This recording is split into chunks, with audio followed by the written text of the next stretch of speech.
오늘 3.1절 기념 우리 신앙 강연에 오늘 김영석 교수님 모셨는데요. 우리 김영석 교수님은 1920년 평안남도 대동에서 출생하셨고 도산 안창호 선생님의 강연을 듣고 민족과 신앙의 소망을 품으셨다고 합니다. 일본 조치대학에서 철학 공부하시고 30년간 연세대학교 철학과 교수로 계시고 현재는 연세대학교 철학과 명예교수로 계십니다. 시카고대 또 하버드 대학에서 객원 또 연구 교수로 또 계셨고요. 100년의 유산이라는 책이 세계 최고령 저자 기네스북에 등재됐습니다. 저 이 책이 없는데 이 책을 이제 꼭 사려고 합니다. 우리 한국 기독교의 지성의 상징과 같은 큰 어르신으로서 수많은 교회와 단체에서 복음과 인문학의 가교 역할을 해주시는 우리 김형석 교수님 모셨습니다. 제가 기도하고 우리 또 박수로 또 축복하고 우리 강연 듣도록 하겠습니다. 잠깐 기도하겠습니다. 하나님 감사합니다. 107년 전 이 땅에 주께서 허락하신 이 나라, 이 민족을 지키기 위해서 우리의 선배들이 만세 운동으로 3.1절 운동을 통해서 이 나라를 지키려 했던 그 마음을 이어받아 함께 기념하며 예배드리고 오늘 우리 김영석 교수님 모시고 신앙 강연회 듣고자 합니다. 100년의 기억, 그 신앙의 길을 돌아보고자 우리 교수님의 귀한 그 말씀을 듣고 들을 때 저희의 마음에 감동이 되게 하시고 주께는 영광이 되게 하시며 이 나라, 이 민족의 애국을 더욱더 마음에 품을 수 있는 이 시간이 되게 하여 주옵소서. 무엇보다 우리 김영석 교수님 건강을 지켜보아시고 더 많은 일들을 감당하실 수 있도록 주께서 친히 동행하시고 함께하여 주옵소서. 우리 강연이 마쳐질 때까지 성령이 임재하는 이 강연의 이 장소가 되기를 간절히 바라옵고 이 모든 간구 예수 그리스도의 이름으로 기도드립니다. 아멘. 우리 김영석 교수님 모실 때 박수로 함께 축복하도록 하겠습니다.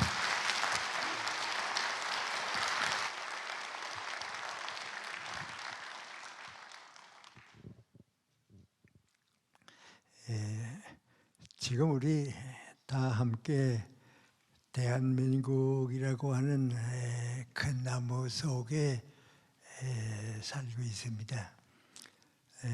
항상 우리가 취급하는 문제가 정치, 민생 문제, 경제, 또 정치 싸움 이런 걸로만 살기 때문에 대한민국의 나무 밑둥이 튼튼한가 어떤가 그건 생각지 못하는 때가 있습니다.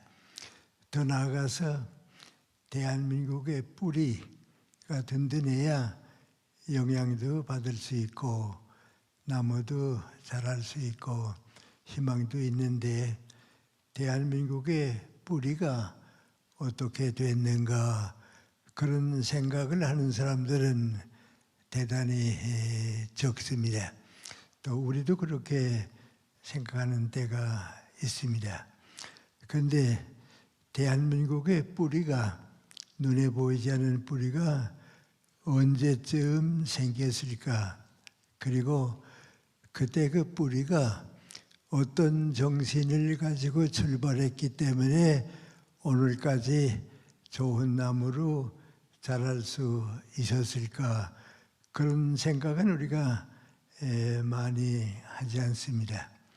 그런데 바로 제가 좀 오래 살다 보니까 3.1운동 때에 태어났습니다. 그리고 지금까지 쭉 직접 간접으로 좀 체험해 왔고 또 교육계에 있으면서 여러 가지로 제 생각도 정리해 보는데 대한민국의 뿌리는 3.1운동 때부터 시작했습니다.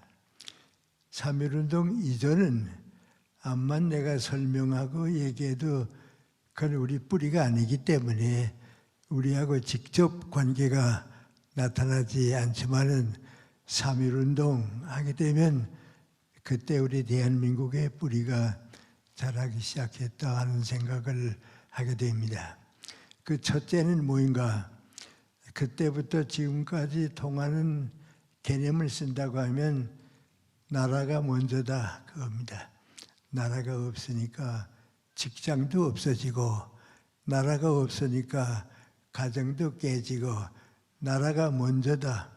그 다음에 내 직장도 필요하고 가정도 있어야 하니까 나라가 먼저다. 그 생각을 3.1운동 때 다 가지게 됐습니다. 그건 평상시 같으면 못 가지는데 일본 제국주의에 의해서 나라를 잃어버리고 살아보니까 나라가 첫째입니다. 도산 선생의 기록을 봐도 개인의 생각이 비슷했구나 하는데, 그분이 이제 결혼하고 행복하게 살기 위해서 계획을 세웠는데 나라가 없으니까 내 가정도 안 되겠다. 그래서 상대방 보고서 당신은 더 좋은 남성을 구해서 행복한 가정을 가지라고, 나는 나라를 위해서 일해야지 가정을 위해서 더 일할 수가 없다고 생각하고 그 부인의 양해를 얻어서 함께 나라 걱정을 하는 결혼을 하는 걸 보면 그 당시 우리 많은 사람들이 가진 생각입니다. 그런데 그때 애국심이라고 하는 건 아주 쉽게 말하면 우리 생활 단위, 공동체 단위가 셋인데 나라 먼저고 그 다음에 우리입니다. 나라는 전체니까 나라가 먼저고 그 다음에 가정, 그 다음에 직장, 내가 소속한 공동체, 그 다음에 납니다. 그러니까 나보다는 내 공동체를 위해서, 내 공동체는 나라를 위해서 겁니다. 아주 쉽게 우리 말을 쓰면 나보다는 우리보다는 모두, 그 모두는 국가입니다. 그래서 국가가 먼저다. 그 생각이 전 국민에게 똑같이 전파됐습니다. 나라가 먼저다. 그 다음에 내 가정도 있고 내 직장도 있고 마지막에 무궁하니 나는 그 다음이다. 그 순서가 그때 생겼습니다. 그 애국심은 좀 비교해서 안 됐습니다만은 얼마 동안 계속이 됐는데 지금은 그만 거의 없어졌습니다. 그래서 정치하는 사람들도 내가 먼저고 우리 정당은 둘째고 뭐 나라는 그건 다른 사람들이 할 거다 이렇게 생각하게 되면 그 애국심을 상실하는 겁니다. 그 다음 두 번째 3.1운동과 더불어 전 국민이 똑같이 생각하는데 배워야 산다. 교육을 받지 못하면 아무것도 못한다. 그래서 교육운동이 그때부터 우리가 전혀 상상할 수 없을 정도로 온 국민이 교육을 받아야 한다. 그 변화가 왔습니다. 후에 얘기하겠습니다마는 내가 자랄 때 그걸 아주 뿌리 깊게 감명 깊게 받아들일 수 있는 것이 교육을 받아야 한다. 문맹자가 이렇게 많고 그래 안 된다. 그 다음에 세 번째는 맹구하니 우리에게도 희망이 있는가? 나라를 뺏기고 이렇게 어려운 위치에 있는데 우리에게도 희망이 있는가? 그때 우리 기독교가 들어와서 희망을 주었습니다. 너희 사는 좁은 세상이 아니고 넓은 세계가 있으니까 미국의 선교사들도 오고 중국도 우리를 도와줄 수 있고 하니까 우리 밖에도 우리 안에도 희망은 우리가 만드는 것이다. 모든 희망은 과거를 버리는 사람은 누구나 가질 수 있다. 그래서 과거를 다 버리자. 그리고 우리끼리 사는 생각을 넘어서 민족과 국가를 먼저 생각하면서 살자. 이 세 가지 요소가 3.1운동 때 뿌리가 됐습니다. 그것이 이제 오늘까지 이어져서 대한민국을 만들게 된 겁니다. 이제 그 과정을 어떻게 얘기하는 게 좋을까? 제가 그 시대를 쭉 살았기 때문에 그 시대에 나는 이렇게 살았다고 이런 과정을 밟았다 하게 되면 여러분은 간접 체험을 해서 그럴 거다. 그것이 우리 대한민국에서 오늘까지의 우리 역사다 하는 생각을 아마 공감하실 겁니다. 미안합니다만 그래서 그 시대에 자란 내가 어떻게 자랐는가 하는 말씀을 드려서 나와 비슷한 사람들이 많이 살았다고 하는 공감을 가져주시면 좋겠습니다. 저는 14살 났을 때에 초등학교를 졸업했는데 우리 시골 마을은 그 당시 평양에서 한 8km쯤 됐을까요? 한 20리쯤 됐을까 한 시골입니다. 그 시골에 교육기관이 없었습니다. 학교라고는 저는 없었는데 내가 그걸로 느껴보니까 4살, 5살쯤 났을 때에 교회가 먼저 생겼습니다. 교회가 생겨가지고 이제 목사님은 한 분 목사님이 여러 곳을 봐줘서 우리 교회에도 한 달에 한 번쯤 혹은 한 달에 2번쯤 와서 예배를 인도해 주시고 또 장로님들이 와서 이제 교회를 이끌어가고 그런데 그때 교회가 생겼는데 교회가 생기면 주일학교가 생깁니다. 그러니까 어려서 주일학교에서 이제 자라게 됐는데 그리고 한 3, 4년쯤 되니까 이제 우리 교회가 커졌으니까 학교를 만들어야겠다. 교회 학교를 만들어야겠다. 그래서 동네 어른들과 지방 마을의 유지들이 모여가지고 헌금을 해가지고 학교를 지었습니다. 그 당시에는 그런 학교가 수없이 많았습니다. 예를 들어 말하면 교회가 정착되게 되면 반드시 그 옆에 교회 학교가 생겨서 그 사립학교에 교육을 받게 해주고 그랬습니다. 그렇지 않으면 교육을 받을 길이 없었습니다. 우리 마을에도 이제 학교가 생기게 되니까 내가 거기서 한 2, 3년 동안 공부한 것 같습니다. 선생님 한 분이 4학년을 쭉 가르칩니다. 그러니까 한글 깨닫게 해주고 기초적인 무슨 교육을 하는데 선생님 한 분이 우리를 다 모아가지고 처음에는 예배당 안에서 공부를 하다가 한 2년쯤 돼서 학교를 짓게 되니까 이제 사립학교로 가서 정식 학생이 된 겁니다. 그런데 그때도 선생님은 한 분밖에 없는데요. 1학년에서 4학년까지 쭉 공부를 하고 나니까 이젠 선생님이 없어서 4학년으로 끝나게 됐습니다. 우리 아버지가 5학년, 6학년을 다녀야 이제 초등학교를 졸업하게 되는데 내가 4학년까지 여기서 끝나는데 5, 6학년을 어디 가서 공부하게 할까. 그래서 몇 학교를 찾아가 봤는데 3학교가 상대가 되는데 전부 교회 학교입니다. 교회가 있는 옆에 세운 학교고 그러니까 교회 하나 있으면 학교가 하나 있는 것에 보통입니다. 그래서 찾아간 곳이 우리 집에서 평양으로 좀 가까운 칠골이라고 하는 곳인데요. 거기에 또 교회 학교가 있어서 글로 이제 5, 6학년 공부를 하러 가게 됐습니다. 옛날 생각이 떠오릅니다만은 편입하러 간 거죠. 그리고 우리 아버님이 날 데리고 가서 교무실에 이제 가서 그 선생님들한테 내 아들인데 신망학교에서 4학년까지 끝내고 5, 6학년 공부하러 왔는데 좀 편입시켜 줬으면 좋겠다고. 그러니까 5, 6학년을 맡은 선생님이 지금도 기억나는데 윤태영 선생인데요. 그 선생이 어디 편입할 수 있나 좀 보자고. 그날 그 교무실 안에서 데려오더니 물어보는 겁니다. 근데 제일 먼저 물어보는 게 뭔고 하니 일본말 교과서를 꺼내더니 한번 읽어보라고 그래요. 그 나는 그때까지 일본말을 한마디도 모릅니다. 배우지도 않았고요. 그래서 건져 모릅니다. 그랬더니 이거 읽지 못하냐고 전 배우지 못했습니다. 그랬더니 선생님이 뭐라는 거 하니 안 되겠다고. 우리 학교는 한국말 절반, 일본말 절반으로 가르치는데 일본 국어 시간에는 일본말로만 가르치는데 그거 모르면 학생들 자격이 없겠다고 낙방하게 돼서 떨어지게 됐습니다. 그때 떨어졌으면 어떻게 됐을지 모르겠는데요.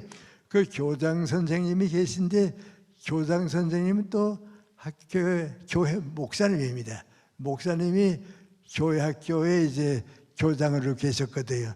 그 교장 선생님이 나 시험 받는 이렇게 쭉 보더니 그 윤다영 선생 보고 뭐라는 거 아니 그 안 배운 걸 어떻게 알겠노? 배운 걸 모른다면 안 되겠다 하는데 안 배운 걸 모르는 걸 어떡하느냐고. 그 애가 똑똑해 보이니까 넣어주라고 그래요.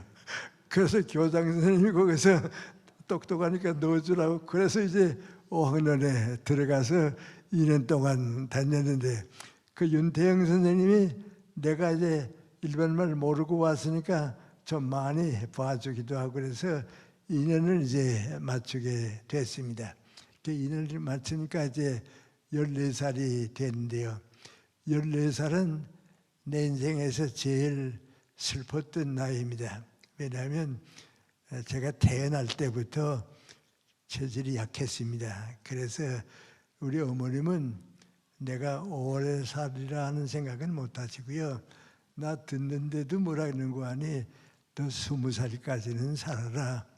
세상에 태어났다가 아무것도 모르고 죽게 되면 너도 안 됐지만은 내 마음만 아프게 할 테니까 20살까지만 살아다고.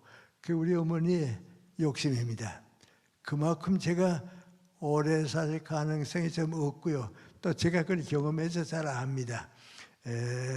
좀 그 불행하게 좀 태어난 셈입니다. 그러니까 이제 중학교 갈 생각도 못 하고요. 나는 어떻게 하는 거 아니 그래서 이대로 살다가 어머니 마음이나 아프지 않게 한 20까지만 살았으면 좋겠다. 그 이제 소원이었습니다. 그런데 중학교를 못 간다 하고 우리 담임 선생님은 중학교 자꾸 가라고 부탁하고 그러니까 제가 좀 고민했습니다. 그때 이제 교회 학교를 다녔으니까 이런 때 내가 기도를 드려야겠다. 그래서 제가 14살 났을 때 기도라고 하기에는 제 욕심입니다만은 하여튼 나름대로 기도드렸습니다. 기도는 간단합니다. 하나님, 나는 오래 살지 못할 거 알고 있습니다. 그래도 하나님께서 나한테 건강을 주셔서 다른 사람과 같이 어른이 될 때까지 살기만 해주시면 제가 나위에서 일하지 않고 하나님 부탁한 일을 할 테니까 저를 어른 될 때까지 좀 살게 해달라고. 그 이제 제 기도보다는 소원이었습니다. 욕심이었습니다. 그런데 가정에서는 다 단념하고 있었는데 우리 담임 선생님이 자꾸 부탁해서 너 입학원서를 내봐라. 떨어지면 할 수 없지만 대신 담임 선생님이 입학원서를 내주고 그래서 이제 간 학교가 기독교 학교인 숭실학교입니다. 거기 갔는데요. 그렇게 되니까 저도 희망이 생겼습니다. 이젠 중학생이 됐다 그랬는데 그 해 중학교 1학년 크리스마스 때입니다. 크리스마스 때 제가 우연히 숭실 젊은학교에 와서 부흥회를 하는 두 목사님의 설교를 들었습니다. 한 분이 장로교회 윤희구 목사님, 한 분은 감리교회 또 김창전 목사님, 두 분이 숭실 젊은학교 학생들을 위해서 부흥회를 일주일 동안 저녁 시간마다 6번 했는데요.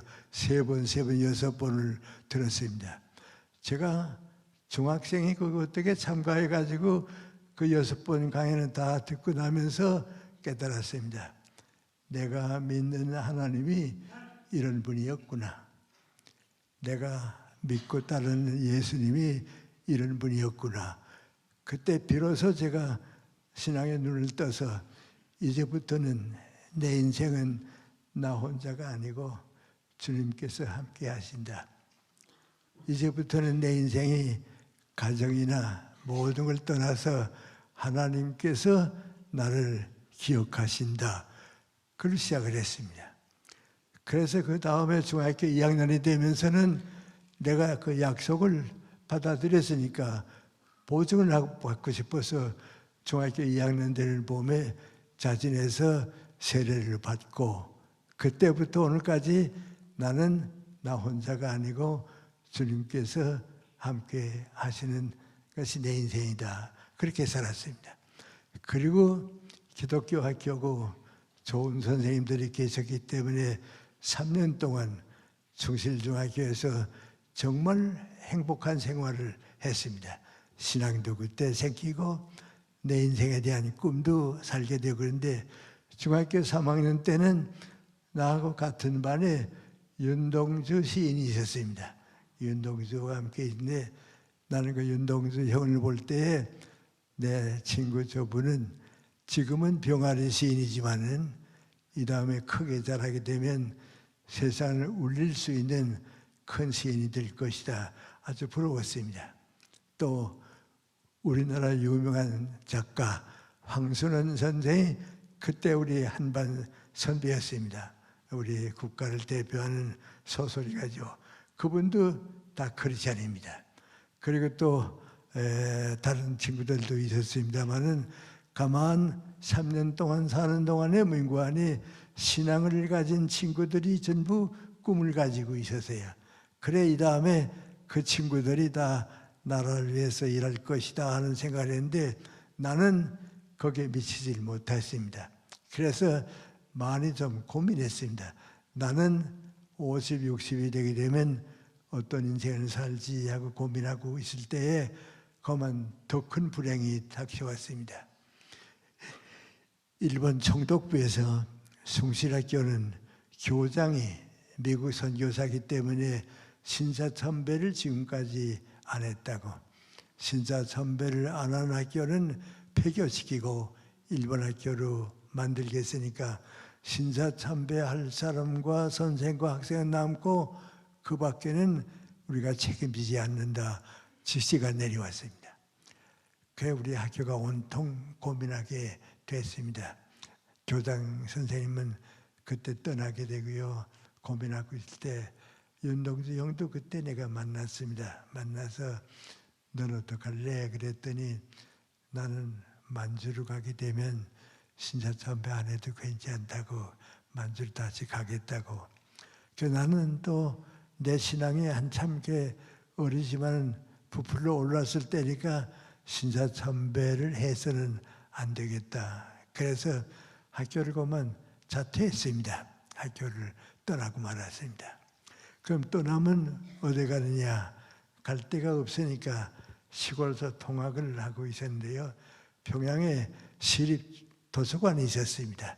그 도서관에 학교 가는 대신 갔습니다.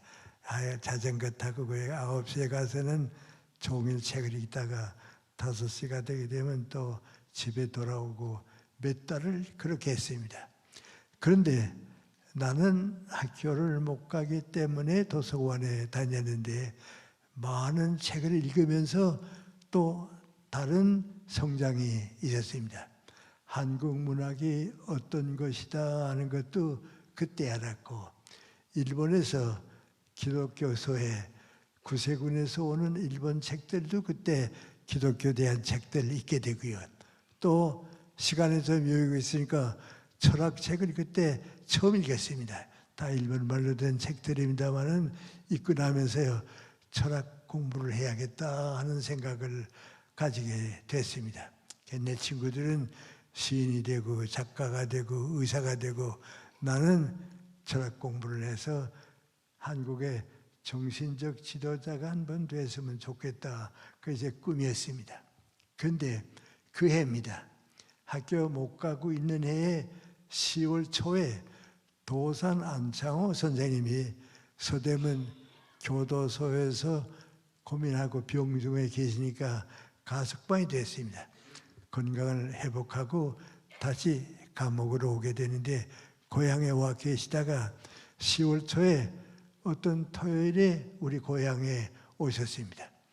그래서 그날 저녁에 동네 어른들과 더불어 도산 선생의 말씀을 쭉 듣고 다음 날은 주일인데 도산 선생님이 설교를 해 주셨습니다. 그때 설교도 들었습니다. 그 강연과 설교를 듣고 나면서 나도 도산 선생과 같은 한국의 정신적 지도자가 됐으면 좋겠다. 그게 내 그만 꿈으로 정착이 됐습니다. 도산 선생은 그 두 번이 세상에 계시는 마지막 강연 설교가 됐습니다. 그 다음에 다시 형무소로 가서 세상 떠나 8년 후에 세상 떠났으니까 도산 선생이 나한테 부탁하는 것 같습니다. 너 철학 공부를 해가지고 한국의 작은 정신적 지도자락도 되라 말이죠. 그 꿈을 안고 다시 신사참배를 하더라도 학교는 가야겠다. 학교를 마치고 어렵게 일본 유학을 가서 철학 공부를 했습니다. 그런 동안에 이제 태평양 전쟁이 점점 어려워지니까요. 대학을 다니면서 또 대학을 끝내고 보니까 나라가 없으니까 내 희망도 없다. 나라를 못 찾으면 아무 젊은이의 꿈도 없다고 하는 걸 느끼게 됐습니다. 그건 마치 예를 들어 말하면 우리 집입니다. 큰 우리 집이 있는데 대문을 열고 이렇게 들여다보니까 집 주인은 일본 사람입니다. 한국 사람들은 다 거기서 붙어서 사는 모습에 지나지 못합니다. 나도 이 사람 가운데 하나가 될 테니까 나라가 없으면 안 되겠다. 그래서 고민 많이 하고 어떡할까 또 전 학도병 문제도 있고 그랬을 때 해방이 됐습니다. 해방이 됐는데 그 해방은 우리가 생각하는 것하고 좀 넓은 겁니다. 예를 들어 말하면 민구안이 제2차 세계대전이 끝날 때에는요. 전 세계가 두 가지를 똑같이 약속받았습니다. 누구나 다 똑같이 했는데 첫째 민구안이 앞으로는 식민지는 있을 수가 없다. 그래서 세계에 있는 모든 식민지는 해방한다. 그렇게 됐습니다. 그래서 인도도 영국에서 독립하고요. 우리도 일본에서 독립하고 이제는 식민지는 없어진다. 그게 첫째가. 두 번째 민관이 무력으로 다른 사회나 다른 나라와 전쟁하는 것은 죄악이다. 허락할 수가 없다. 그 두 가지 약속을 전 세계가 다 똑같이 느끼면서 해방과 더불어 우리가 이제 새로운 역사를 가지게 된 겁니다. 그때 해방의 즐거움이라고 하는 건 그 시대를 살아보지 않은 사람은 모릅니다. 제일 많이 들려오는 얘기가 민구안이 이젠 죽어도 한이 없다. 이젠 해방되고 우리나라를 다시 찾게 되니까 이젠 죽어도 한이 없다. 나는 또 젊었으니까요. 지금까지 내 인생이 이 해방을 기다리고 있었다. 그래서 대한민국에서 내가 맡은 일은 책임이 크다 하는 생각을 가지고 해방을 맞이했습니다. 그런데 더 힘든 일이 하나 생겼습니다. 그건 좀 저 개인적인 얘기긴 합니다만은 무슨 일이냐면요. 해방되고서 한 열흘쯤밖에 안 됐습니다. 안 됐는데 내 초등학교 8년 선배고 그 할아버지는 날 많이 사랑해 주셨고 그 아버지는 숭실학교 내 선배고 그 외삼촌은 강리하고 목사가 되고 하는 김성주라고 하는 사람이 있었는데 이 사람이 우리 초등학교를 졸업하고 만주로 갔다가 20년 동안 돌아오지 않고 있다가 그때 돌아왔습니다. 그러니까 그 할아버지가 성주가 밖에 나갔다가 20년 만에 돌아왔는데 동네 어른들을 모시고 조반에 초대한다고 초대를 받아서 동네 어른들이 이제 갔는데요. 대부분이 다 교회 지도자들이고 장로님들입니다. 그래서 나는 나이는 젊지만은 대학 나온 사람은 나밖에 없으니까 그 할아버지가 너도 꼭 오라고 막 그래서 이제 가서 그 김성주를 만나게 됐습니다. 조반을 다 먹고 얘기하는 시간이 됐는데 누군가가 성주에게 물어봤습니다. 20년 동안 나라를 떠났다가 돌아왔는데 앞으로 우리나라가 어떤 나라가 됐으면 좋겠냐 그랬습니다. 그랬더니 30대 초반인 그 성주가 하는 말이 민구안이 앞뒤가 다 없습니다. 초등학생이 선생님한테 숙제를 외워바치듯이 뭐라는 거 안에 첫째는 친일파를 숙청해야 합니다. 두 번째는 전 국토를 나라가 가지지 개인이 가질 수는 없습니다. 셋째는 모든 지주는 추방하고 농사 짓는 사람들이 직접 농사 지어서 나라에 갖다 바치면 그걸 나라가 맡아서 공정하게 배급을 주어서 살게 됩니다. 또 하나는 민관이 장사하는 거, 공장 같은 거 재료 생산하는 거, 그건 개인은 하면 안 되고 전부 나라가 해야 합니다. 6가지를 얘기하는데 그래서 그 순서대로 얘기합니다. 근데 거기에 그 다음에 내 생각을 하니까 반드시 저 사람이 종교는 허락할 수 없으니까 어떤 종교도 우리 사회에 있어야 안 됩니다. 그걸 해야 했겠는데 안 했습니다. 왜 안 했는가 하고 왜 생각해 보니까 2가지 원인입니다. 첫째는 민관이 여기에 모인 사람들이 자기 가족들이 전부 교인들인데 종교가 없어져야 한다고 하면 안 되겠으니까 그날은 얘기 안 했다. 또 한 가지 원인은 민관이 정치는 종교에 관여하는 게 아니고 이건 공산당이 하는 거니까 그건 당에게 맡기지 정치하는 나 같은 사람에게는 그건 밖에 있는 일이라고 그래서 얘기 안 했던 겁니다. 그래 그 사람을 만나보고서 민구안이 이건 제 표현입니다. 저 사람이 사상은 아무것도 아닌데 공산주의가 어떤 것인가 하고 물어보면 나보다는 더 모를 사람입니다. 사상은 없습니다. 나는 일본서 대학을 다니면서 책을 읽었으니까 알게 돼요. 그런데 철저한 공산당 행동파로구나 말이에요. 누가 시키는 대로 할 수 있는 그 행동파로구나 그거 느꼈습니다. 그래서 나하고 상관도 없지만 좀 위험한 인물이다. 그리고 해졌습니다. 그런데 10월 달에 그해 10월 달에 평양에 소문이 크게 돌았습니다. 민구안이 해방이 되게 되면 서재필도 돌아오면 서울로 갈 사람이고 이승만도 돌아오면 서울로 갈 사람이고 김구도 돌아오면 서울로 갈 사람이고 평양으로 올 사람은 김일성 장군밖에 없는데 김일성 장군은 평양을 왔다가 서울로 가더라도 평양으로 올 사람인데 김일성 장군이 이제 왔으면 좋겠다, 올 것이다 하는 얘기가 아주 가득 차 있는데 러시아 군정에서 김일성 장군이 돌아왔기 때문에 10월 달에 평양 공설운동사에서 환영회가 있으니까 국민들을 모이라고 그 많이 다 모였습니다.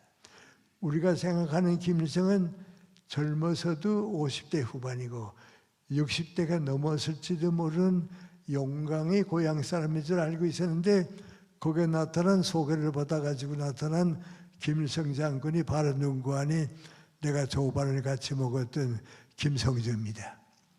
그래서 많은 사람들이 속았단 말이죠. 이건 김일성이 아니고 김일성은 어디가 있는지 모르지만은 김일성을 이름을 빌려가지고서 정권을 장악하는구나 말이에요. 그때부터 정권 장악했습니다. 우리는 그걸 잘 모르니까요. 북한 정권이 언제 생기는가 그때부터입니다. 그때부터 하나하나 그 순서대로 나가기 시작했습니다. 그래서 내가 거기 남고 나니까요. 할 일이 없습니다. 이제는 할 일이 없는데 어떻게 하면 되느냐. 그래서 조용히 숨어서 살아야겠다.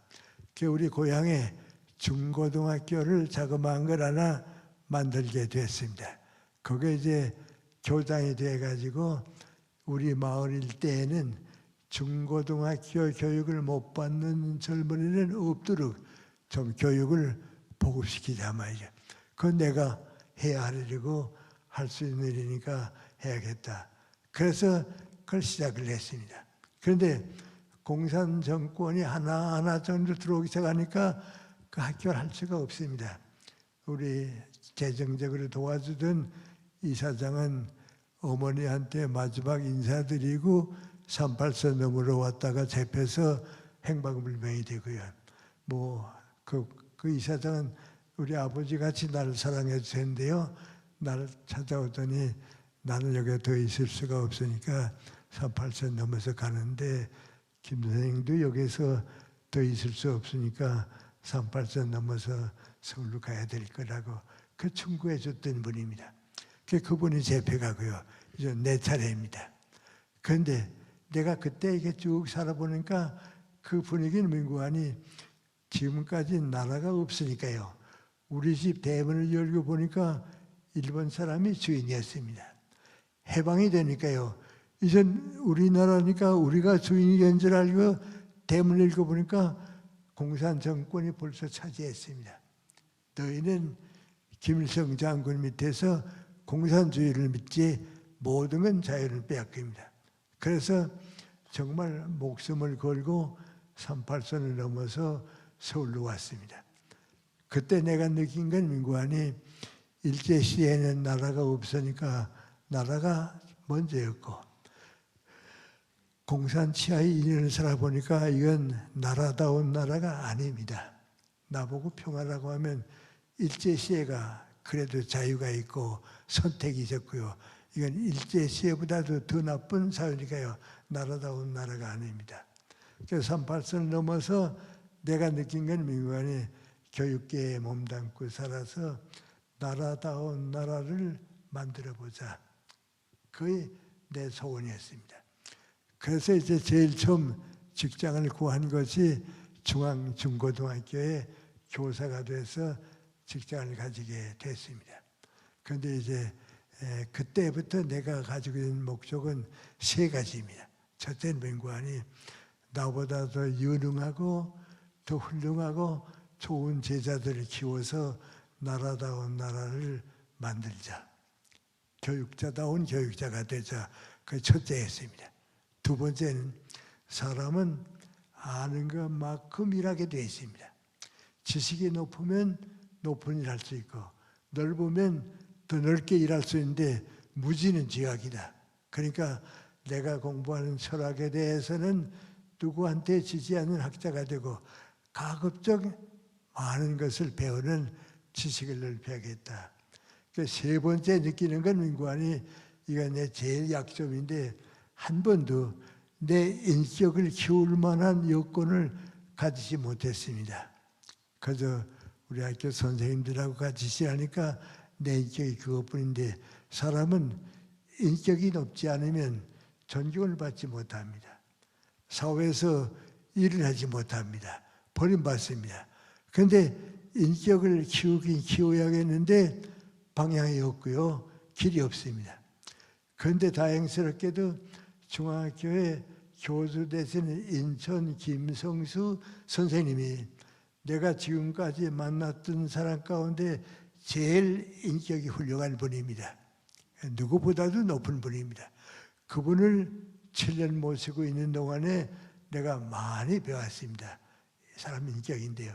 그런데 우리는 인격하게 되면 교회를 통해서 불교를 통해서 유교를 통해서 내 마음을 다스리는 것, 거짓이 없고 성실하게 사는 것, 또 다른 사람에게 친절하는 것, 내 마음을 보는 게 인격인데 지금은 그건 아닙니다. 지금은 사회 속에서 많은 사람들과 함께 살면서 그 사람들에게 도움을 주고 존경을 받고 지도자가 될 수 있는 인격이 인격입니다. 그런데 거의 내게는 없습니다. 그런데 인천 선생님을 모시고 7년인 동안에 제가 그분을 많이 배웠습니다. 마치 예를 들어 말하면 제가 느낀 게 민구안이 다른 사람들, 내가 만났던 다른 사람들은 다 산으로 비하면 야산입니다. 낮은 산입니다. 나도 올라갈 수 있고 다른 사람도 올라갈 수 있는데 인천 선생을 쭉 뵙고 나니까 민구안이 높은 봉우리입니다. 인격은 저만큼 높은 자리까지 올라가야겠는데 인천 선생님을 모시고 있으면서 내가 많은 걸 좀 배웠습니다. 그리고 인천 선생이 많은 일 했었죠. 고려대학도 키워주고 중앙학교도 키워주고요. 동아일보도 키워주고요. 경성방식도 만들어서 키워주고요. 그런데 그분은 아주 제일 특성이 있습니다. 예를 들어 말하면 당신이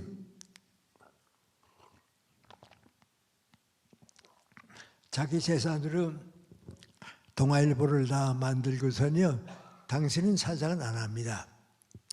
당신보다 더 유능한 친구인 송진우 선생한테 맡겨서 좀 좋은 신문을 만들어 달라고. 고려대학을 맡아서 또 다 전부 시설을 갖춘 다음에는 당신이 총장하는 게 아니고 현상윤 선생한테 맡겨서 좀 좋은 대학으로 만들어 달라고. 경성방책, 동아일보, 중앙학교 이거 전부 4가지를 다 성공했습니다. 그런데 어떻게 그렇게 성공했는가? 언제나 자기는 뒤에서 더 유능한 사람에게 맡기고 도와줄 줄 아는 거, 그겁니다. 그 아주 인격이 높으신 분입니다. 저는 그 당시 이제 우리 이승만 대통령 때를 같이 지났는데요. 이승만 대통령이 인천 선생만한 인격만 가지고 있었으면 절대로 실패했을 뿐이 아닙니다. 그런데 이승만 대통령의 약점이 그 인격이 모자랐습니다. 좀 이상하게 들지 모르겠는데요. 나는 세상에서 제일 슬픈 마음을 가지고 늙은 사람이 누군가 이승만 대통령입니다. 평생을 나라 위해서 일하고 애국심으로 자기 인생을 다 바쳤는데 마지막 자기 실패 때문에 218명이라고 하는 젊은이들이 희생되었으니까 여러분 그 마음이 얼마나 아프겠어요. 생각해 보세요. 내 모든 정성을 다해가지고 나라를 키웠는데 내 실수 때문에 200명이 넘는 젊은이들이 살구 때 희생당했습니다. 그때 나는 무슨 생각하는 거 아니 인천 선생과 같은 인격을 가졌으면 안 그랬을 겁니다. 실패 안 했겠는데 그 인격이 그렇게 소중하구나 그 느꼈습니다. 이승만 대통령이 살구가 나고요. 200여 명이 희생당하고요. 그러니까 너무 마음이 아팠습니다. 그래서 주변 사람들 보고서 내가 이렇게까지 됐는데 나 혼자 남았는데 누구 한 사람도 나한테 와서 충고해 주지 않았다고. 그랬으면 내가 이렇게 안 됐을 텐데 탄식했습니다. 그때 누가 허정 선생님이라고 또 모셔올까요? 그랬습니다. 허정 선생님 좀 모셔오라고. 허정 선생이 갔습니다. 갔더니 이승만 대통령이 나무랐습니다.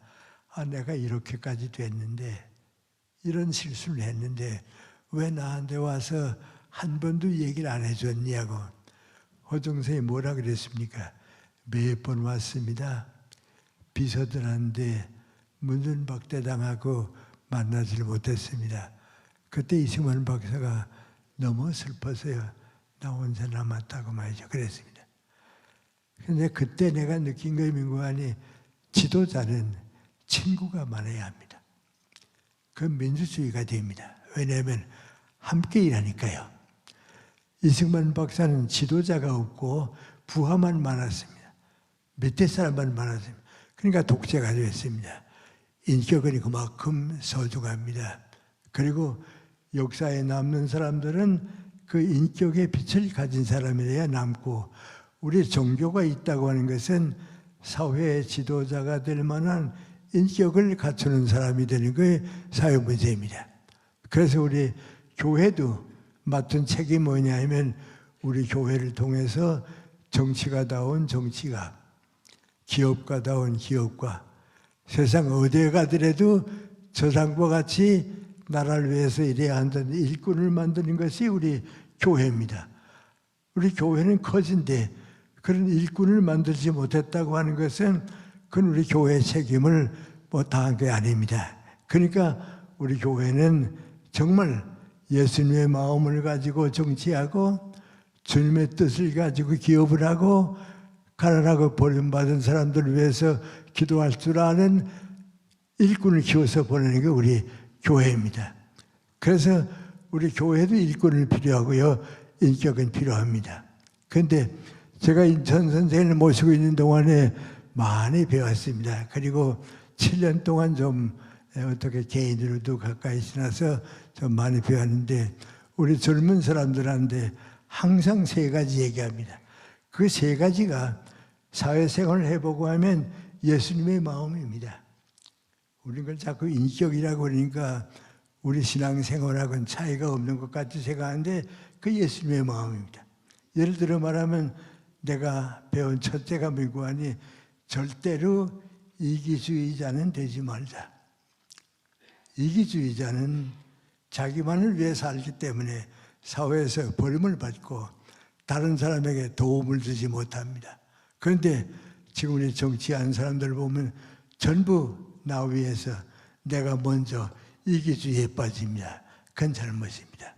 또 우리 생활을 해봐도 그렇습니다. 저는 이따만큼 제자들이 있으니까 이제 결혼식 주례를 봐주는데요. 주례를 하게 되면 신랑 신부가요, 우리가 누구보다도 사랑하니까 가장 행복한 가정을 가질 것이라고 다 출발합니다. 그런데 얼마 가게 되면 서로 싸우다가 이혼하고 그랬습니다. 왜 그렇게 됐는가 하고 가만 보면 두 사람 가운데 한 사람이 이기주의자입니다. 어떤 때는 두 사람이 다 이기주의자입니다. 가정이 이루어지지 못합니다. 그래서 불행하게 됩니다. 또 직장 생활을 해봐도 그렇습니다. 같은 직장 생활하는데 항상 불평 얘기하는 게 있습니다. 나도 열심히 일했는데 왜 봉급을 올려주지 않는지 모르겠다. 나도 남 못지않게 부지런히 일했는데 왜 승진시키지 않고 나 위해서는 윗사람이 너무 무관하다고 불평합니다. 알고 보면 그게 아니고 이기주의자입니다. 어땠는지 불행합니다. 근데 세계에서 제일 불행한 사람이 누구 하니 그런 이기주의자들이 이기 집단을 만듭니다. 우리 위해서, 우리가 잘 살기 위해서 우리 위해서만 살면 된다고. 그 사람들이 정치를 하게 되면 정당이 잘못됩니다. 얼마 전에 어느 여론기관 보니까요, 우리 사회 사람들이 제일 싫어하는 게 누구냐? 정당이라고 그랬습니다. 왜요? 이기 집단입니다. 그래서 이기주의자는 되지 말자. 그리고 보면 예수님의 말씀이 전부 그겁니다. 이기주의자는 되지 말자. 두 번째는 뭔고 하니 선의의 경쟁을 하자. 사회는 경쟁 사회입니다. 요새 이게 국제적으로 다 같은 문제인데요. 일본도 한때 그랬고 중국도 그렇고요. 지금 우리도 그렇습니다. 제일 지금 불행하게 느끼는 사람들이 누구 하니 대학 나온 사람들이 직장이 없습니다. 오히려 중고등학교나 젊은 대학 나온 사람들은 공장에 가서 일하니까 일거리가 있는데요. 대학 나온 사람들은 내가 대학까지 나왔는데 나만한 일을 위치해 주는 게 없으니까 그만 실업자가 많이 생기고 그렇습니다. 그런데 그 사람들 가운데 하는 얘기가 뭔가 하니 좀 경쟁이 없는 사회, 갈등이 없는 사회에 좀 살아봤으면 좋겠다. 그런 얘기 많이 합니다. 이건 젊은 사람들이 가지할 뜻이 아닙니다. 그러니까 나는 그 사람들한테 얘기하면서 남태평양 한번 여행해 보라고. 일본에 가게 되면 북쪽 홋카이도에 한번 가보라고. 거기 가보면 원주민들이 다 저는 없어졌습니다. 일본에 갔다가 홋카이도에 아이누 원주민이 있었는데요. 그 원주민 목사님을 만났습니다. 만나서 내가 원주민이 자꾸 줄어든데 왜 그랬냐 그랬더니 일본 정부에서 도와주니까 더 빨리 없어진다고 그래요. 먹을 것 주시오. 뭐 걱정거리 없죠. 술에 빠지게 되면 술밖에 마시지 못하죠. 그러니까 종족 자체가 없어집니다. 그래서 사회는요, 선의의 경쟁을 하게 되어 있습니다. 선의의 경쟁은 민구하니 누가 더 많은 봉사를 하느냐, 누가 더 많은 일을 하느냐, 사회에 도움을 주냐, 그 경쟁입니다. 미안합니다. 저도 이제 인천 선생한테 그런 마음을 가지고 연세대학교 가서 한 30여 년 살았는데요. 이따만큼 총장이 나한테 부탁합니다. 다음 학기에 우리 교무처장을 좀 맡아달라고 부탁합니다. 교수들이 제일 원하는 게 그겁니다. 한 자리에 올라가니까요. 그랬다 이제 학장도 되고 총장이 되니까 그럽니다. 근데 나한테 와서 부탁합니다. 그럼 나는 우리 총장 보고 뭐라 그러는 거 아니? 한 2, 3일 동안만 좀 열달라고 그럽니다. 그리고 한 2, 3일 동안에 우리 교수님들 가운데 교무처장으로서 제일 적당한 교수가 누굴까 찾아보면요, 반드시 나보다 유능한 애가 있습니다. 그 총장 만나서 뭐이거하니 내 친구들 다 쭉 보는데 나보다는 어느 교수님이 좋을 거라고 말이죠. 대학교에서 좋을 거라고 추천합니다. 그 나는 또 다른 일로 학교 일을 도와주면 됩니다. 근데 그것도 어떤 의미에서 보면 선의 경제입니다. 더 유능한 사람을 도와주고 나는 또 다른 일을 할 수 있는 겁니다. 그런데 운동선수들은 그거 압니다. 올림픽이나 월드컵 가보게 되면 선수들은요, 내가 지게 되면요, 이긴 사람에서 박수 쳐줍니다. 이기게 되지요, 다음번에 나보다 더 좋은 선수가 나올지 모르니까 하고 겸손해질 줄 압니다. 그런데 우리 정치인들 가만 보게 되면 선의 경제가 뭔지 모릅니다. 끌어내야 내가 올라가고 저 사람이 없어져야 내가 그 자리에 가고 그런 사회가 되니까 안 되는 거죠. 그런데 우리 크리스찬이 된다고 하는 건 두 가지입니다. 남보다 사회를 위해서 일을 더 많이 하는 사람, 그리고 나보다 더 유능한 사람을 도와줄 줄 아는 것이 그 뜻입니다.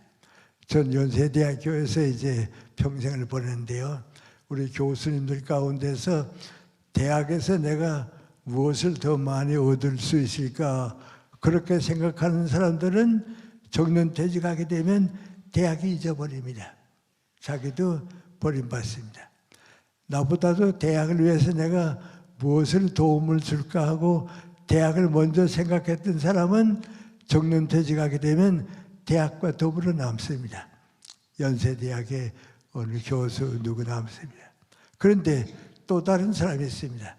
연세대학교를 통해서 대한민국을 걱정한 사람, 연세대학교 교수를 있으면서 대한민국의 일꾼을 만들기 위해서 노력했던 사람, 이런 사람들은 정년퇴직하면 사회에 나가서 더 많은 일을 합니다. 왜냐하면 내가 선의의 봉사를 더 많이 할 수 있으니까 그렇습니다. 그게 우리 인생에 사는 순리입니다. 이런 얘기하기 때문에 우리 교회하고는 상관이 없는 것 같이 생각하는데 예수님께서 사실 사신과를 가만 보면 그렇습니다. 세상 떠나시게 되니까요, 당신 제자들을 하나하나 사랑해서 너희들 나보다 더 큰 일 하라고, 더 많은 일 하라고 돕습니다. 그거 이제 우리 지도자의 길이니까 인격입니다. 하고 내가 그 중학교 때 배운 건 민구안이 후배를 키울 줄 아는 거, 제자들을 사랑할 줄 아는 거, 그거의 사람이 할 수 있는 최고의 길입니다. 나보다 더 유능한, 나보다 더 훌륭한, 나보다 더 많이 나라를 도와줄 수 있는 사람을 위해서 내가 도움을 주고 키워주고 그 사람들을 키우는 겁니다. 우리 기독교가 바로 그겁니다. 내 제자들, 내 후배들을 나보다 더 유능하게 키워주는 것이 바로 그 뜻입니다. 미안합니다. 그런 생각을 가졌는데 그건 제가 왜 말씀드린 거 아니 한 번씩은 우리 모두가 겪어야 할 얘기입니다. 그래서 제가 중학교에서 7년 동안에 공부 많이 했습니다. 그리고 내 인격을 키우려고 노력하고요. 제자들을 많이 좋은 제자들을 키우고요. 그리고 이제 연세대학교로 가게 됐습니다. 근데 내가 가는 연세대학교 가는 건 민구안이 나 혼자 좀 고민입니다. 태평양 전쟁이 끝나고 돌아와서 이젠 안정됐을 때 해방을 맞이했고 6.25 전쟁이 끝나고 피난 생활을 끝내고 서울로 돌아왔을 때 내가 가진 문제가 민구안이 교육은 중고등학교 교육이 제일 행복합니다. 그 제자들하고 같이 사는 그렇게 행복할 수가 없습니다. 그런데 대학의 교수가 되게 되면 사회 활동이 더 넓어집니다. 또 내가 가지고 있던 학문을 할 수 있고 인격도 올라가니까 사회적으로 좀 더 큰 일을 할 수 있습니다. 그래서 중고등학교 교육자로 남는가 대학으로 진출하는가 고민하다가 새 대학에 시간 강사로 좀 나가봤습니다. 새 대학에 나갔는데 새 대학에서 다 한 학기 끝나니까 우리 대학으로 오라고. 그래서 대학에 가게 됐는데 연세대학교를 왜 가게 됐는가? 중앙학교 때 내 제자들이 연세대학교 입학을 했습니다. 가서 강의를 들어보고 쭉 있으니까 학생들 가운데 무슨 생각이 나는 거 아니? 우리 교수님들 강의가 다 좋긴 좋은데 중앙학교에 우리 선생님 김영석 선생님 강의는 더 좋았던 것 같은데 이상하다. 그래서 우리 몇 학생이 학생한테 가서 제안했습니다. 신과대 학생들이 신과대학생 지동식 교수한테 가서 우리 중앙학교 때에 김영석 선생님이 있었는데 참 강의가 좋았다고 한 번 좀 강의 들어봤으면 좋겠다고. 그래서 지동식 학사의 날 찾아서 학생들이 원하는데 한 학기 좀 강의를 맡아줬으면 좋겠다고. 그 무슨 강의를 맡을까요? 그랬더니 뭐 맡으면 좋겠냐 그래요. 그래서 제가 나는 신과대학은 잘 모르는데 신학은 잘 모르는데 신학에서 기독교 윤리를 강의하는 걸 보지 못했다고. 그 과목은 상당히 중요한 걸로 생각하는데 기독교 윤리를 어찌 맡아달라면 맡겠다고.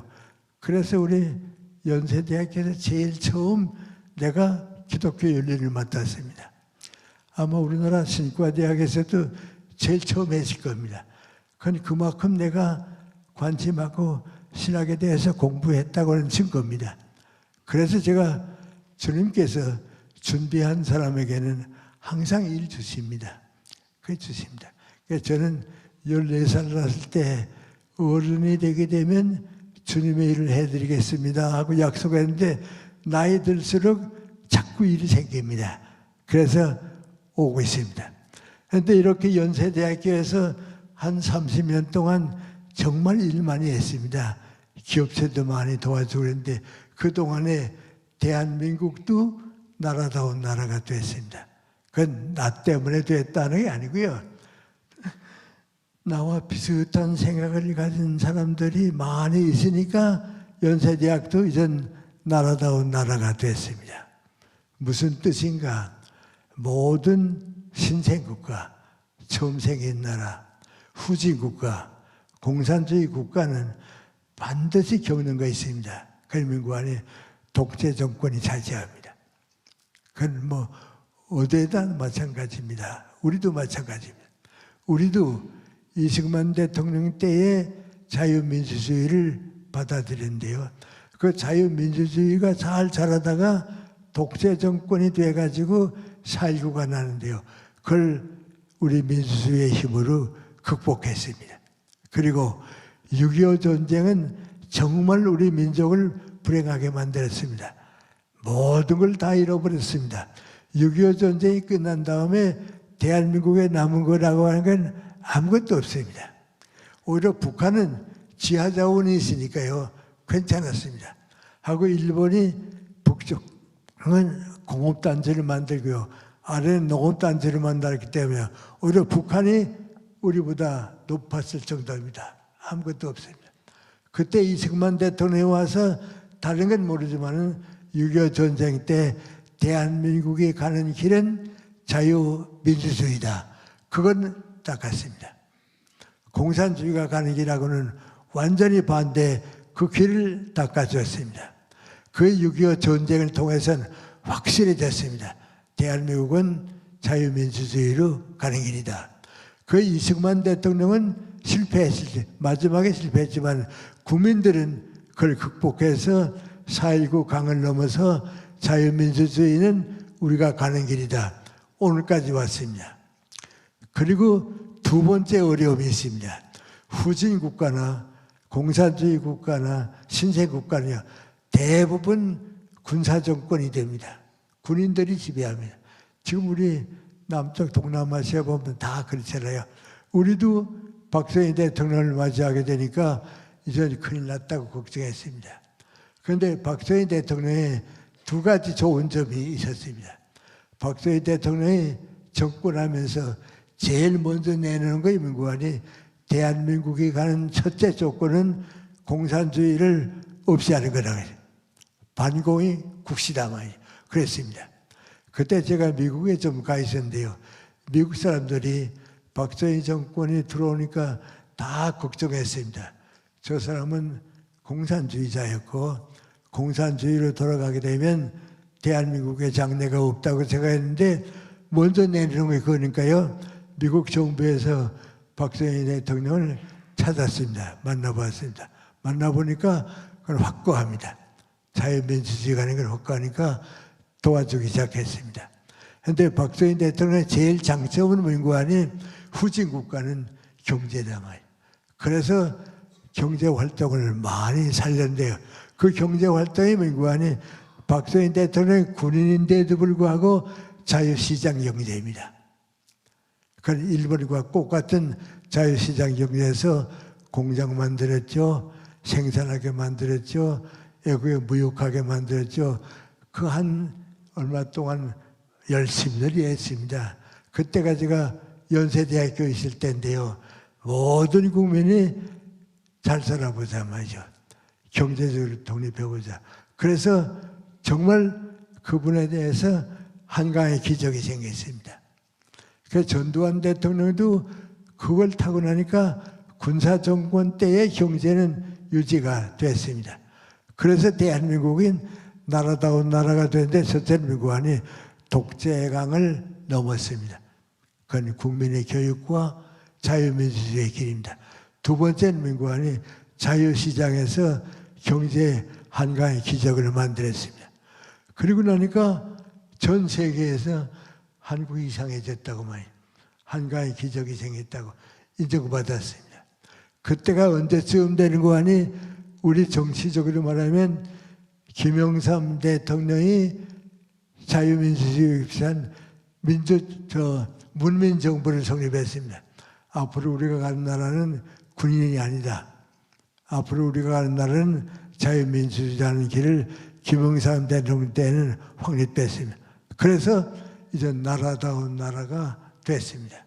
그런데 나라다운 나라가 돼서 잘 오다가 김영삼 대통령 때가 지나고 노무현 대통령 때가 지나고 또 우리 문재인 대통령 때가 지난 동안에 북한과 우리와의 관계를 지혜롭게 올바르게 이끌어가지를 못하고 국제적으로 우리가 좀 실패했습니다. 그래서 좀 미안하지만은 문재인 대통령 때 국론이 분열됐습니다. 취임사에서는 온 국민이 통합해야 한다고 하면서 오히려 적폐청산이라고 해서 공산주의가 하는 정책을 써서 모든 걸 분열시켜 놓고요. 지금 그 분열이 다시 합하지 못하고 오늘까지 오고 있어서 그 다음부터 노무현 대통령 때부터 지금까지는 혼란기가 오고 그랬는데 대한민국이 가야 할 길은 한 단계 더 높은 데 있습니다. 그건 세계가 가는 길입니다.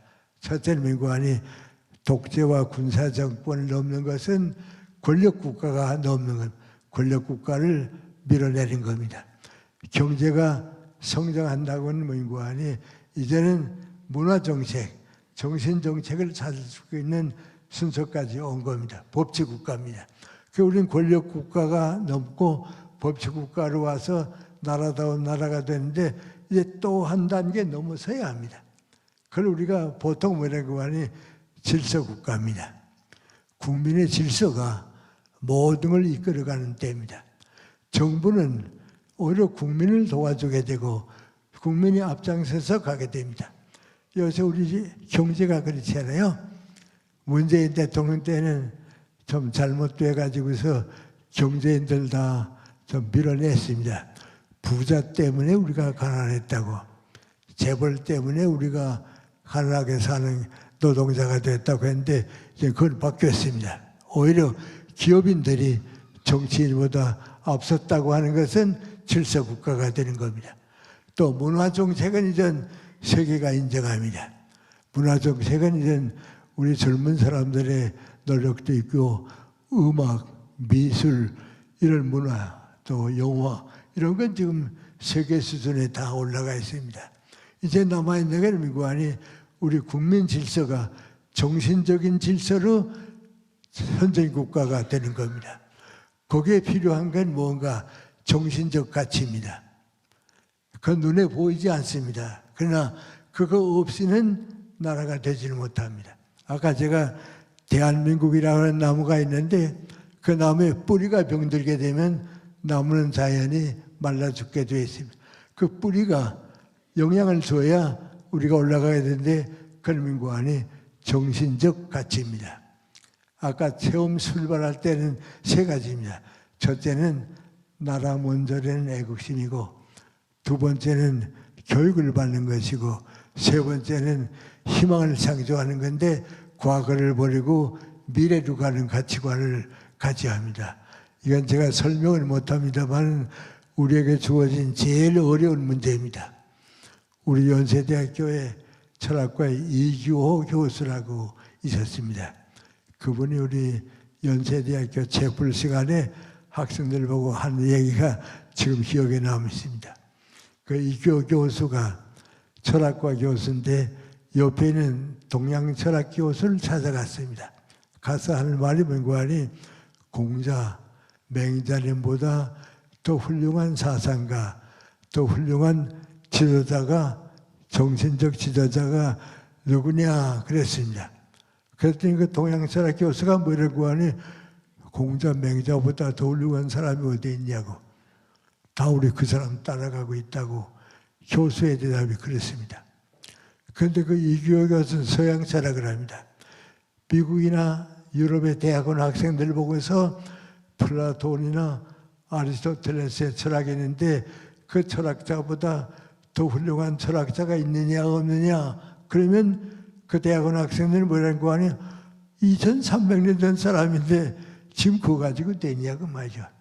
거기서부터 성장해서 왔는데 지금이 그때보다 앞서있지 그 옛날로 돌아가면 되느냐고. 그렇게 차이가 있다고. 동양 사람들이 미래를 못 가집니다. 나는 이건 우리 기독교가 깨워져야 한데요. 좀 얘기가 커지는지 모르겠습니다. 기독교는요, 다른 모든 종교하고 다릅니다. 그러면 구하니 기독교는 역사 종교입니다. 근데 우리가 그걸 잘 모릅니다. 내가 연세대학교 교수일 때 동양 철학하는 구본명 교수님을 모셔왔습니다. 그런데 올 때 내가 그랬습니다. 우리 연세대학교는 기독교 대학이고 그러니까 기독교 대학도 어떤 대학이다 하니까 아시는 것도 좋고 그러니까 성경을 좀 한번 읽어보라고 성경을 드렸습니다. 그러니까 그분이 안 읽었다가 구약을 읽었습니다. 창세기를 다 읽고 나더니 나보고 그래요. 김세희 성경 주어서 창세기를 읽어봤는데 그건 공자님의 그 경전하고도 다르고 불교 경전하고도 다 다르다고 말이죠. 다 훌륭한 교훈이 있고 다 가르치는 거 있는 줄 알고 읽어봤더니 그게 아니대요 그래요. 어때요? 그러니까 아브라함의 얘기, 이삭의 얘기, 야곱에 대한 얘기 그죠? 전부 역사적인 얘기인데 어떤 때는 부끄러운 얘기, 아주 창피스러운 얘기도 다 들어가 있다고. 그러나 그 역사책인 줄 몰랐다고 그래요. 그래서 내가 그랬습니다. 우리 교회에서도 그걸 모르는데요. 기독교는 역사 종교입니다. 기독교는 역사 종교입니다. 밀키아 엘리아드라고 하는 세계적인 종교학자가 있었습니다. 그 사람이 이제 정말 훌륭한 분입니다. 미국에서 다 그분 강의를 대학원 학생들이 듣다가 불란서에 있다가 미국 시카고 대학으로 왔습니다. 그러니까 유럽의 종교학을 하는 학자들이 대학원 학생들이 또 다 시카고 대학으로 몰려갔습니다. 그때 제가 미국에 있었기 때문에 그 엘리아드 교수의 강의실에 참가해 봤습니다. 그분이 항상 주장하는 게 뭐냐면 기독교는 다른 종교하고는 다 다르다고. 기독교는 역사 종교라고. 역사 종교. 그것은 창세기부터 묵시록까지가 전부 역사 얘기입니다. 구약이 그렇잖아요. 창세기에서 눕기까지가 역사고 그 다음에 선지자들이 얘기고 마지막에 이제 앞으로 하나님 나라는 어떻다고 얘기해 줍니다. 묵시록 나옵니다. 신약도 그렇습니다. 마태복음과 사도행전까지는 역사책입니다. 그 다음엔 사도들의 편지입니다. 묵시록은 또 역사의 미래입니다. 그걸 알게 되면 인간이 기독교는 역사 종교입니다. 그게 무슨 변화를 가져왔냐? 이건 좀 철학적인 얘기가 되는지 모르겠습니다만, 이제 저 같은 사람 보고 얘기하라고 그러면 민구하니, 인도는 철학을 가지고 있는 나라입니다. 거기에 역사가 없습니다. 윤리가 없습니다. 그러니까 인도가 후진 국가로 떨어져 있습니다. 중국은 윤리는 있습니다. 공자의 윤리인데 역사의식이 없습니다. 과학이 없습니다. 그런데 우리 기독교는 종교 가운데 역사 종교입니다. 역사 종교라고 하는 것은요, 두 가지입니다. 모든 신앙은 내 체험과 관계가 됩니다. 그러니까 우리 기독교에는 우리 신앙의 선배들을 자꾸 소개하는 게 민구하니 체험을 하는 겁니다. 그 다음 민구하니 역사를 바꿔놓는 겁니다. 역사를 바꿔놓습니다. 그래서 쉽게 말하면 나 같은 사람이 밖에 나가서 얘기할 때 하는 얘기입니다. 그럼 민구하니 지금 푸틴이 세계를 망치고 있고 중국의 시진핑이 지금 세계 역사를 거꾸로 가고 있는데 트럼프까지 또 지금 세계 질서를 무너뜨리고 있다고. 희망이 없다고. 이대로 가게 되면 희망이 없다고.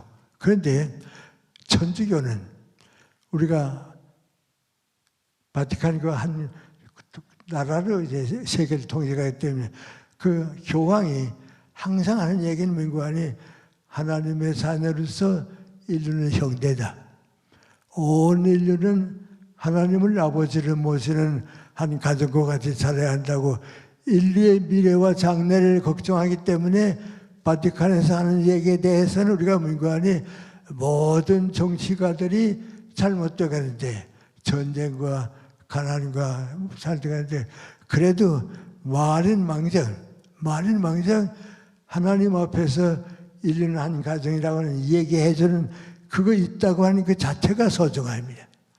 그걸 만약에 우리 모든 교회가 그걸 이끌어가고 모든 교회가 그 뜻을 우리는 하나님의 자녀로서 한 가정을 가지고 사는 질서가 있다고. 그 질서는 세상 사람들을 뭐라고 부르는가? 우리 기독교가 가지고 있는 얘기를 세상 사람들이 하는 얘기가 있습니다. 앞으로 질서사회, 국민사회를 이끌어가는 사회. 전 좀 여러 나라를 여행해 보면 캐나다 갔을 때 참 부럽고요. 스위스 갔을 때 참 부럽습니다. 내 그 친구가 내 한 사람이 일찍 캐나다 이민을 갔습니다.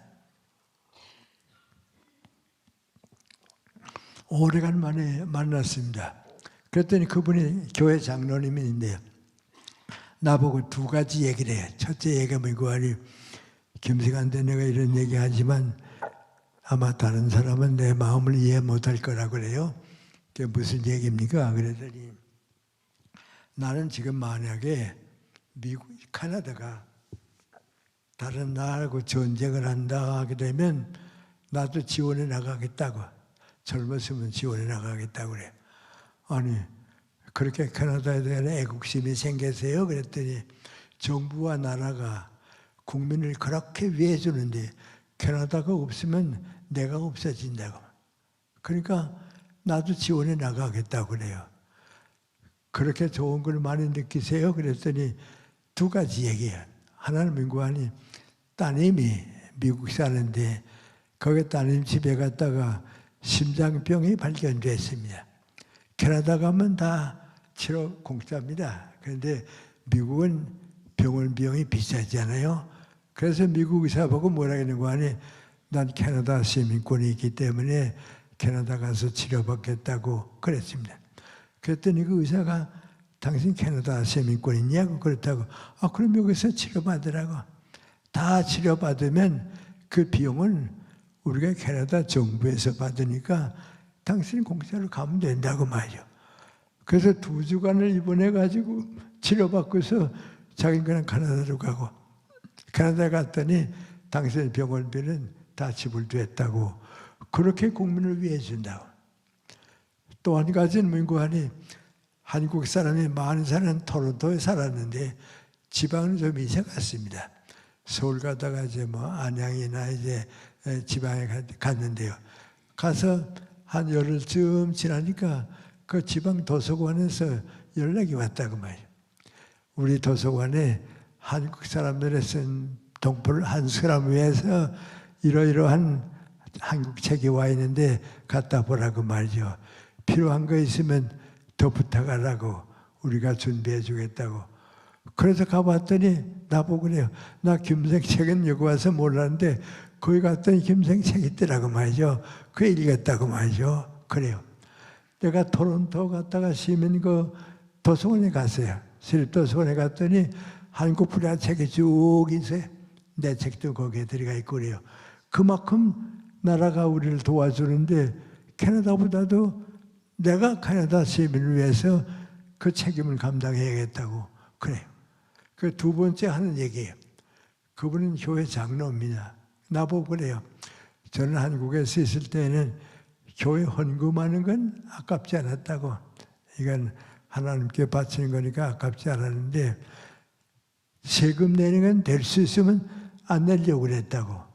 그런데 캐나다 와서 가만 사니까 세금 내는 거나 교회 헌금하는 거나 다 마찬가지라고. 오히려 교회 헌금 내는 것보다 세금이 나 위해서 더 많이 돌아온다고 말이에요. 교회로 가는 건 교회를 위해 쓰지만은 세금은 국민들을 위해 쓰니까 더 도움이 된다고 말이에요. 그래요. 그의 민관이 질서가 움직이는 나라예요. 우리가 원하는 사회는 이제 그런 사회예요. 우리는 이제 하나님의 나라, 예수님의 뜻이 이루어지는 나라가 그렇게 올라가게 되는 거예요.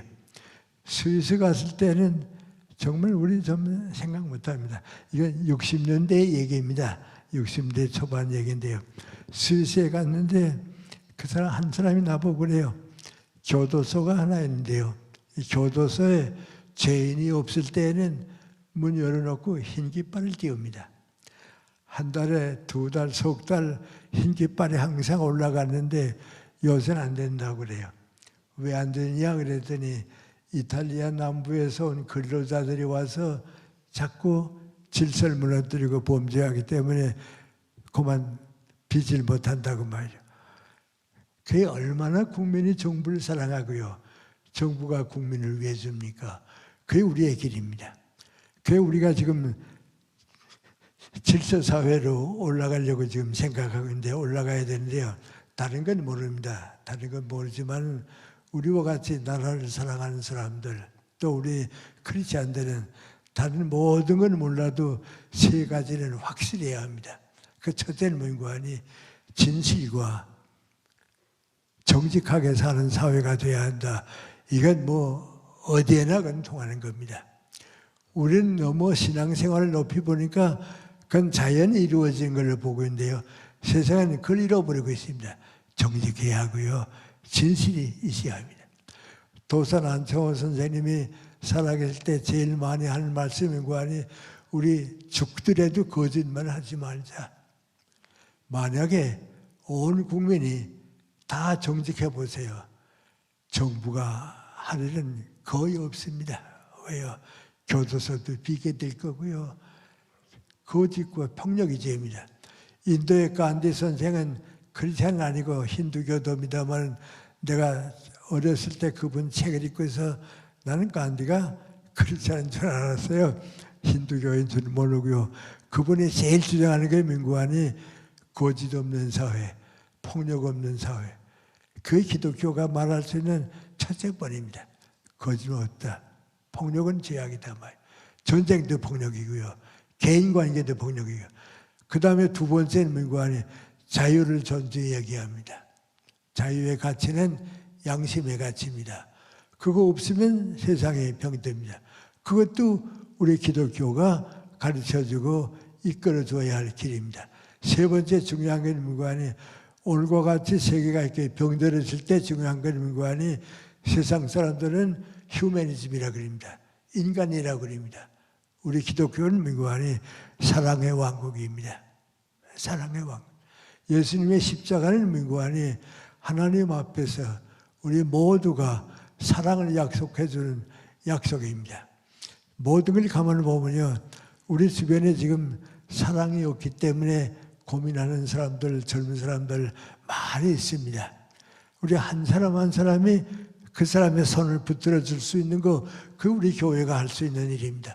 그래서 진실과 자유와 양심의 자유와 인간애가 있는 사회, 이게 제3세계입니다. 그게 우리 기독교의 교훈입니다. 그런 의미에서 볼 때요, 이제부터 오는 우리 대한민국의 장래는 이 정치적인 과정을 다 밟아서 주님의 뜻이, 예수님의 교훈이 우리와 함께 있는 사회가 되는 것, 그건 우리의 길입니다. 그리고 아까 제가 좀 부끄럽지만은 해방될 때까지의 제 과거의 얘기를 쭉 해온 건 저보고 한마디로 얘기하라고 한 거 아니, 예수님이 나를 사랑해 주신 그 사랑을 내가 더 많은 사람에게 베풀어 주는 겁니다. 제자들에게, 가난한 사람들에게, 어려운 사람들에게 나누어 주는 겁니다. 그건 응당 있어야 할 일이고 우리 기독교가 세계를 바꾸는 길입니다. 아까 제가 얘기할 때에 인도보다도 중국보다도 기독교가 왜 세계를 이끌어가게 됐는가? 인도 사람들은 역사의식이 없습니다. 역사가 없습니다. 기독교는 역사적인 책임을 감당하는 겁니다. 세계 역사, 나라의 역사, 또 나 개인의 체험을 이끌어가는 겁니다. 그런데 인도는 그게 없습니다. 중국은 몇천 년 전 돈을 가졌지만 윤리는 있습니다. 그러나 역사가 없습니다. 과학이 없습니다. 기독교는 처음부터 우리는 하나님이 지어주신 자연을 지배하고 이끌어간다고 하는 과학 정신이 있고요. 역사 신앙이고요. 윤리 신앙입니다. 이 셋을 다 갖추고 있기 때문에 세계 역사가 쭉 다 같이 인도, 중국, 우리 중동지방 같이 왔지만은 근대 사회가 돼서는 기독교가 세계를 지배하는 것은 그 예수님의 교훈이 질서화했기 때문에 그렇습니다. 그래서 우리가 교회 생활이 가볍다고 생각하면 안 되고요. 우리가 있기 때문에, 우리 교회가 있기 때문에 앞날의 희망은 사랑과 자유와 진실을 가지고 이루어지는 우리 대한민국의 출발과 같은 역사의 희망이라고 하는 생각을 좀 우리가 가지고 살기 때문에요. 그것이 조용히 역사를 바꾸고 3.1운동 때에 가졌던, 선포했던 더불어 사는 것, 함께 사는 것, 열린 사회에서 함께 살 수 있기를 원하는 그 3.1 정신이 우리에게 있었는데, 그걸 우리 선배들이 이끌어왔는데 지금 우리가 그 책임을 감당하지 못하면 아마 좀 미안한 얘기지만은 주님께서 너희가 그 책임을 감당하지 못하면 대한민국의 장래는 희망이 없지 않냐? 너희가 그 책임을 감당해 주었으면 좋겠다. 그것이 3.1운동을 지금 살리는 우리 기독교가 사회에선 희망이 아닐까, 그런 생각을 좀 함께 나누어 주셨으면 감사하겠습니다. 저도 모르게 좀 시간이 길어졌습니다만 부담스럽게 생각하지 말고요. 이것 밖에는 길이 없다고 하는 생각을 우리 신앙을 가진 사람들이 먼저 깨닫고 주님의 사랑을 많은 이웃에게 나누어 줄 수 있도록 다시 출발하겠습니다 하는 기도하는 마음을 가지고 3절을 받아들이고, 역사가 거듭될수록 이 다음에 우리 후손들이 겉으로 보기에는 다 생각이 다르지만은 안에서 깊이 오게 되면 기독교의 정신이 우리에게 희망을 주고 하나님 나라를 이끌어가는 앞장서는 나라가 되도록 했다고 하는 희망을 좀 함께 나누어 주시기 바랍니다. 고맙습니다.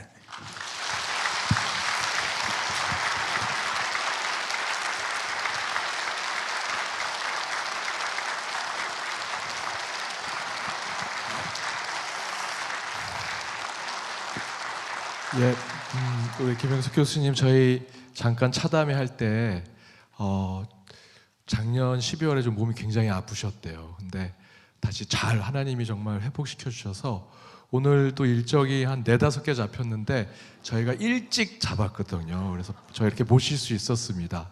그래서 저희가 이렇게 몸이 좀 불편하신 것 같아서 한 장로님이 교수님 짧게 하셔도 괜찮습니다 라고 했는데, 예, 교수님이 다 하셨습니다 오늘. 너무 사랑하는 마음 또 우리 후배들에게 전하시고 싶은 말씀이 많으셔서 너무 감사합니다.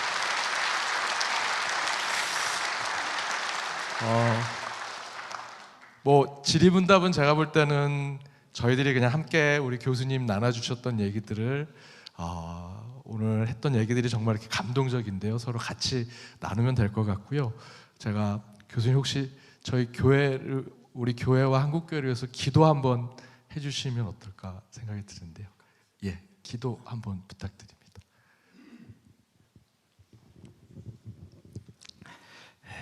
지금 저희들과 함께 해주시는 주님께 감사드립니다.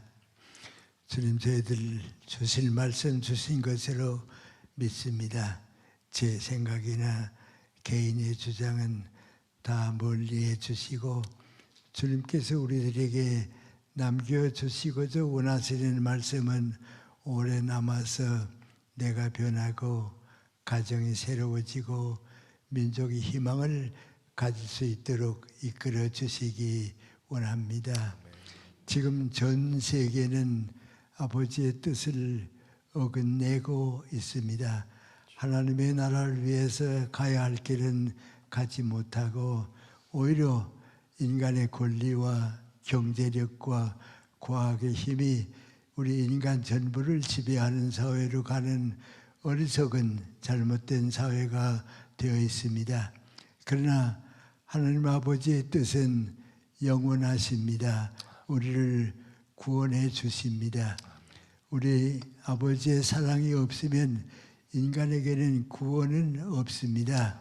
우리의 자유를 아버지께 바치게 해 주시고 우리의 모든 시간과 노력을 주님과 함께 십자가에 못 박게 해 주시고 아버지께서 주님을 통해서 우리에게 주신 교훈과 하나님 아버지의 사랑의 나라를 건설하려고 하는 뜻을 간절히 저희들에게도 깨닫게 해주시고 많은 사람에게 나눌 수 있게 도와주시기 원합니다.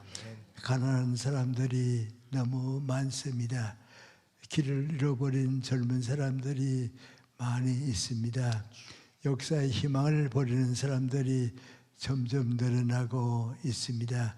그 사람들에게 우리 주님의 손을 대신해서 붙들어주고 대화를 나누어주고 주님의 사랑을 보여줄 수 있도록 우리 모두가 새로워질 때 다시 태어날 때 대한민국도 다시 태어날 것이라고 믿고 있습니다. 저희들이 있는 곳에 언제나 함께 하시고 우리들의 기도를 언제나 기억해 주시고 또 우리의 기도를 이루어 주시는 것이 아버지의 나라 건설에 도움이 됨을 깨닫게 해 주시옵소서. 다시 한번 주님께 기도드립니다. 주님 말씀을 위해서 모든 시간과 건강과 노력을 우리가 바칠 때 아버지의 사랑이 원하시는 나라를 만들어 주시고 하나님께 영광 되는 사회가 오게 해 주시기를 간절히 원합니다. 예수님의 이름 받들어 기도드렸습니다. 아멘. 아멘.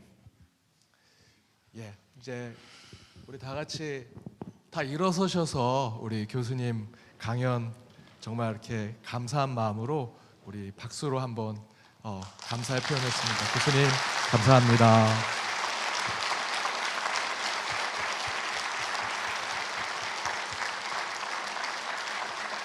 예, 강연회는 여기서 마치도록 하겠습니다. 감사합니다.